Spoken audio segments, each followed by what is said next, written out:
வணக்கம். சித்தக்க உணவை மருந்து மருந்து விடுவது. வயதாக வயதாக எலும்புகள்லாம் அதோட பலத்தை இழக்கும். காரணம் நம்மளோட எனர்ஜி எல்லாமே குறைஞ்சிட்டு வரும். அடுத்தது ஹார்மோன்ஸ் சீராக சுரக்காது. நம்ம இவ்வளோ நாள் வேலை செஞ்சதுக்கு அந்த எலும்புகள் எல்லாமே தன் சக்தியை இழந்து அதையும் தாண்டி நம்ம உணவுகள் பழக்க வழக்கத்தில் நம்மளோட செரிமான பிரச்சனை குறையிறதால சாப்பாடும் நம்ம குறைச்சிக்கிட்டே வருவோம். இவ்வளோ பிரச்சனையால் நம்ம இழந்த பலத்தை மீண்டும் பெறுறதுக்கு, அதுக்கப்புறம் வயதாக ஸ்கின்ல நிறைய ரேஷஸ் வரும், நல்ல வறட்சி இருக்கும், நிறைய தாகம் எடுக்கும். இது எல்லாமே சரி பண்ணுறதுக்கு ஒரு பூசணி நெய் அப்படின்னு ஒரு சித்தர்கள் சொல்லியிருக்காங்க. இதில் என்னென்னலாம் கலந்துருக்காங்க அப்படிங்கிறத பார்ப்போம்.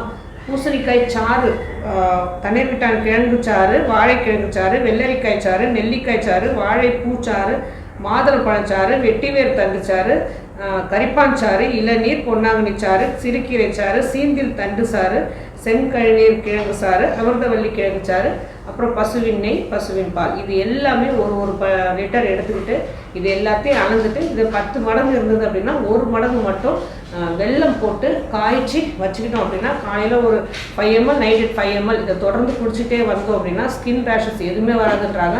பித்தத்தால் ஏற்படுற எந்த வியாதியும் நமக்கு நோய்கள் எதுவுமே அண்டாது, இருக்கிறதும் போயிடும் அப்படின்னு சொல்கிறாங்க.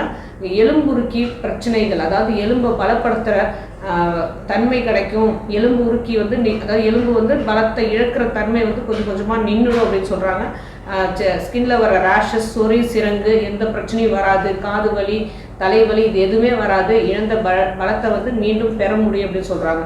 இப்போ இவ்வளோ சாறு சொன்னோம் இல்லையா, இப்போ இந்த பிரச்சனைகள்லாம் சரியாயிடும் சொன்னோம். இருக்கிற பிரச்சனை சரியாகிறதுக்கு இதெல்லாம் ஓகே. நம்ம இந்த சாறுகள் எல்லாம் சேர்த்து எல்லாமே ஒரு மருந்தாக செய்து நம்ம உடலுக்கு தேவையானதை எடுத்துக்க போகிறோம். இப்போது நம்ம இந்த பிரச்சனையே வரக்கூடாது, வயதாகுது, இந்த பிரச்சனையே நமக்கு இருக்கக்கூடாது, எலும்பு தன்னோட பலத்தை இழக்காமல் அதே பலத்தை மீண்டும், அதாவது அதே பலத்தோடு அதை இயங்கணும் அப்படின்னு நம்ம நினச்சோம் அப்படின்னா இந்த பூசணிக்காயும் சரி, இளநீர், பொன்னாங்கண்ணி சாறு, சிறுகீரை சாறு, நம்ம சொன்ன ஒவ்வொன்றுமே நம்ம உணவாக டெய்லி எடுத்துக்கிட்டே வந்தாலே போதுமானதாக இருக்கும் இல்லையா. இந்த பிரச்சனைகள் ஏன்னா நமக்கு வயதாக போகுது அப்படிங்கிறது நல்லாவே தெரியும். 40 years ஆகுது, 50 years ஆகுது, 60 years ஆக போகுது அப்படின்னா இந்த பொருட்கள் எல்லாமே நம்ம மருந்தாக எடுத்துக்கணுங்கிறத ஞாபகம் வச்சுக்கிட்டு அதை முன்னாடியே உணவாக எடுத்துக்கிட்டோம் அப்படின்னா, முக்கியமாக பூசணிக்காய் எலும்புகளுக்கு நல்லா பலத்தை கொடுக்கும். இந்த பூசணிக்காவை எல்லாரும் ஒரு அமாவாசையான எல்லாரும் உடைக்கிறதுக்காக பயன்படுத்துகிறாங்க.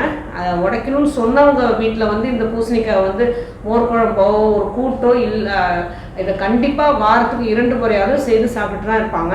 ஆனால் நம்ம அதை தப்பாக புரிஞ்சுக்கிட்டு இந்த பூசணிக்காவை நம்ம சாப்பிட்றத நிறுத்திட்டோம்.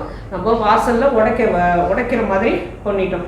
அதுவும் அந்த பூசணிக்காவை மாடுகள் சாப்பிடக்கூடாதுங்கிறதுக்காகவே அதில் நிறைய குங்குமமும் சேர்த்து போட்டு உடைக்கிறதால மாடுகளும் இதை சாப்பிட்றதே இல்லை.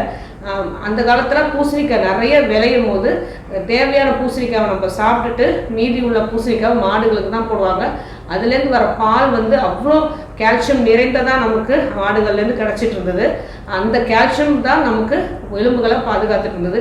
இதே பூசணிக்காவை நம்ம சாப்பிட்டோம் அப்படின்னா எலும்புக்கு நோய் அப்படிங்கிற ஒரு பிரச்சனை நமக்கு வரவே வராது.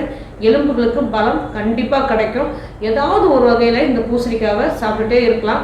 இதே நார்த் இந்தியாவில் இது ஒரு பேடா, அதாவது அல்வா மாதிரியே கரெக்டாக அந்த பூசணிக்காவை நல்லா ஒரு சைஸுக்கு அரிஞ்சு பல முறை கழுவிட்டு அதை சர்க்கரை பாகில் போட்டு நிறைய விற்கிறாங்க.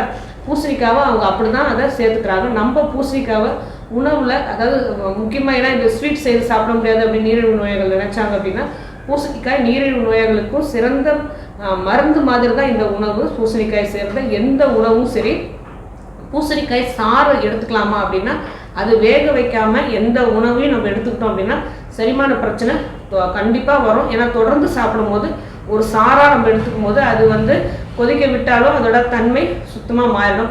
இதே பூசணிக்காவை லைட்டாக தண்ணி விட்டு வேக வச்சோ இல்லை ஆவியில் வேக வச்சோ ஒரு கூட்டோ மோர் குழம்போ செய்து சாப்பிட்டோம் அப்படின்னா எலும்புகளுக்கு தேவையான அனைத்து சத்துக்களும் இந்த பூசணிக்காயில் இருக்குது. அந்த மேலே இருக்கிற அந்த வெள்ளை பூசணிக்காய்ன்னு சொல்கிற இந்த பூசணிக்காய் மேலே உள்ள சாம்பல்லேருந்து இருக்குது. நமக்கு தெரியும் சாம்பல் படிமானம் இருக்கும் இல்லையா, இதில் இல்லாத சாம்பல் சத்து, பொட்டாசியம், மெக்னீஷியம், கால்சியம், பாஸ்பரஸ் அவ்வளவும் நம்ம உடலுக்கு தேவையான அவ்வளோ சத்துக்களும் இந்த பூசணிக்காய் இருக்குது. ஸோ இந்த பூசணிக்காவை நம்ம ஒரு மருந்தாக பார்க்காம, அது வாசலில் உடைக்கக்கூடிய ஒரு பொருளாக பார்க்காம நமக்கு சிறந்த உணவாக நம்ம அப்படி பார்த்தோம் அப்படின்னா பூசணிக்காயால் வர நன்மைகள் அனைத்தும் நமக்கு கிடச்சிடும். ஆரோக்கியமாக வாழ்வோம். வேறு எதை பற்றி பேசணும் நீங்கள் நினச்சாலும் சரி தாராளமாக கமெண்ட் பண்ணுங்கள். உங்களுக்கு எந்த நோயாக இருந்தாலும் சித்தா கேரை அணுகுங்க.